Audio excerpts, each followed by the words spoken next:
Hi guys, நான் ஒரு question கேட்குறேன், கரெக்டாக தப்பான்னு சொல்லுங்க, சரியா? ஸோ ஏலியன்ஸ் அப்படின்ற ஒரு கான்செப்ட் இருக்குல்ல, அந்த ஏலியன்ஸ் வந்து தியரிட்டிக்கலாக தான் வந்து ரிசர்ச் பண்ணிட்டு இருக்காங்க. இன்னும் அது ஒரு ப்ரூஃபோ இல்லை ஒரு பயங்கரமான ஒரு ப்ராக்டிக்கலி அது வந்து இருக்குது அப்படின்றத வந்து இன்னும் சொல்லலை. ஸோ தியரிட்டிக்கல் கான்செப்ட் படி பார்த்தீங்கன்னா ஏலியன்ஸ் வந்து நம்மளோட பயங்கரமாக சூப்பர் பவர், ரொம்ப வந்து சக்தி வாய்ந்த, ஐக்யூ லெவல் எல்லாமே ஜாஸ்தின்னு சொல்கிறாங்க.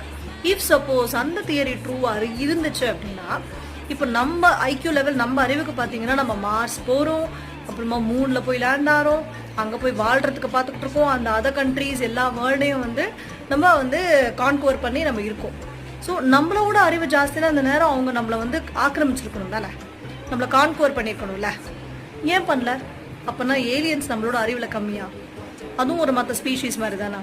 இல்லை ஏலியன்ஸ்னு ஒரு விஷயம் இல்லையா? கரெக்டாக தப்பா சொல்லுங்கள். நன்றி, வணக்கம். தேடலை தேடி.